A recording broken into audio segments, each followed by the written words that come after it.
Boom!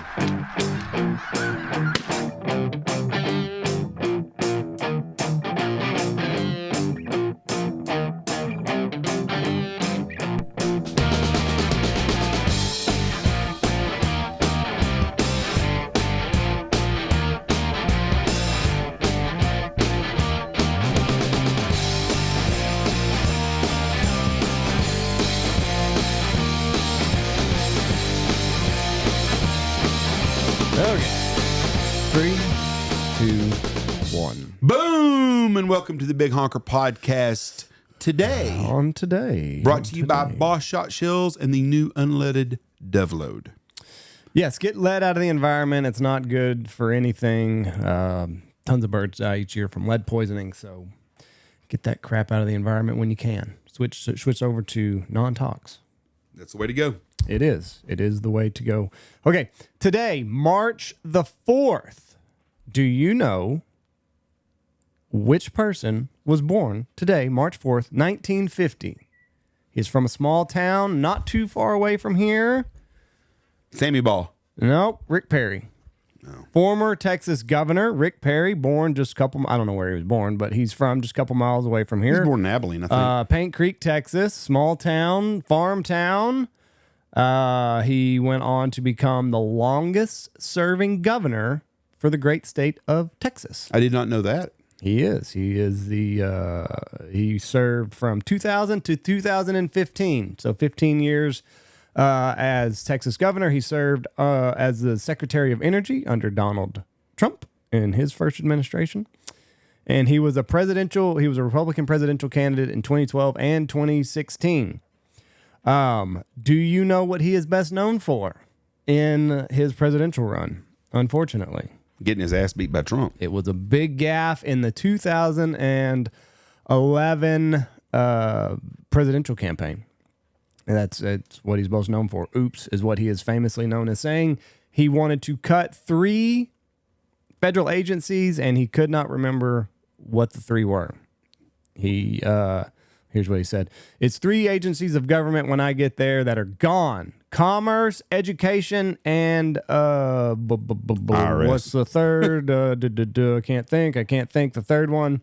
He went on for over a minute, and he later confirmed that it was the Department of Energy, the same department he ironically led in 2017 to 2019 under Donald Trump.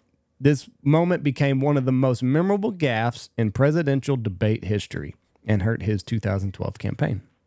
So, Rick Perry. He was close, but it is kind of ironic that he was going to cut the Department of Energy, and he later went on to lead the Department of Energy. That is very ironic. So, be careful what you say. And then the man that passed away on this day, Matthew Perry. Not the Matthew Perry that you're thinking of. Not from Friends? No. Commodore Matthew Perry was a naval officer best known for leading an expedition to Japan in 1853 and 1854, which resulted in opening Japan to trade with the West after more than 200 years of isolation. So from the mid-1600s to the mid-1800s, Japan followed a strict policy of closed country, allowing only limited trade with the Dutch and Chinese through the naval port of Nagasaki. The U.S. and other Western nations wanted access to Japan ports for trading and refueling their ships, especially as American whaling expanded into the Pacific.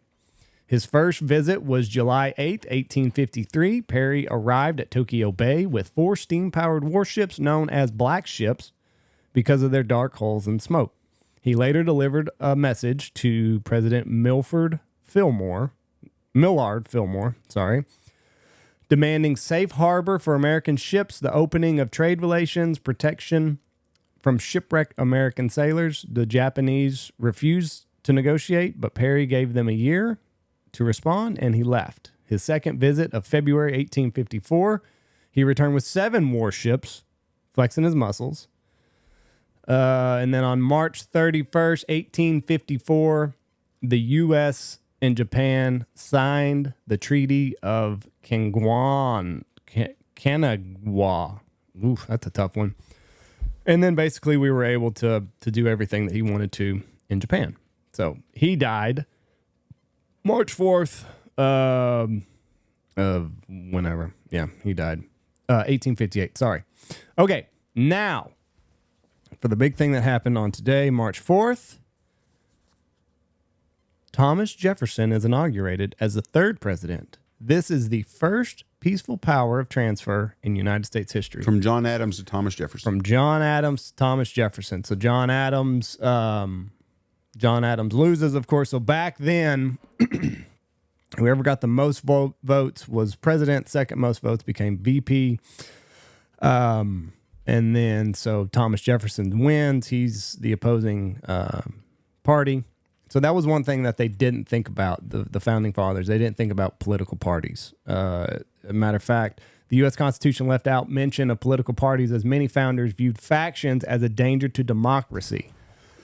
They wanted everybody on the same page. The common and continual mischief of the spirit of party are sufficient to make it the interest and duty of a wise people to discourage and restrain it, George Washington famously declared in 1796 after making a momentous decision to step aside after 2 terms as the nation's first president.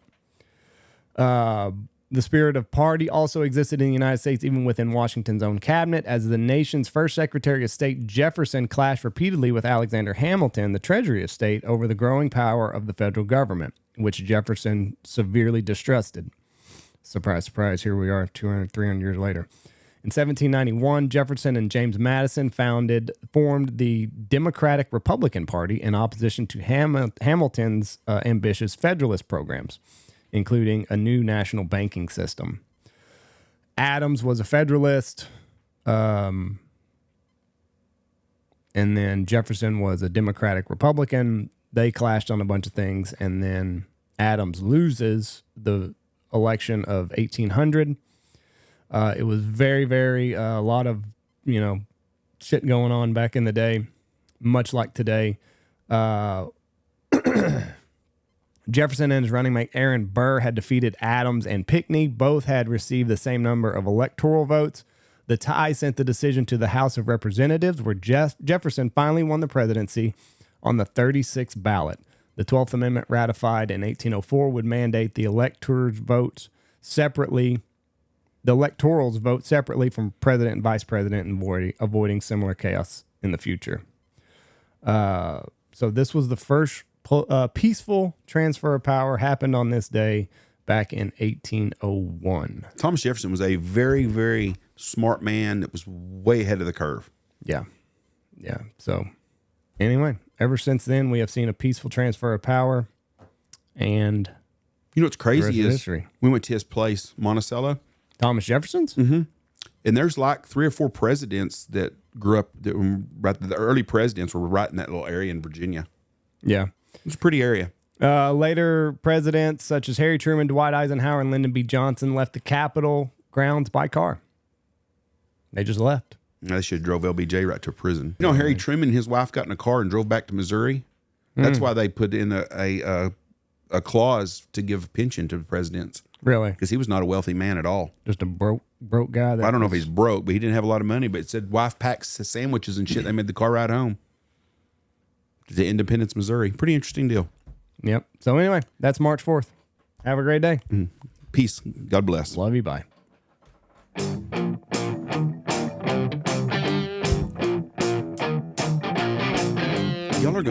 When are y'all going to...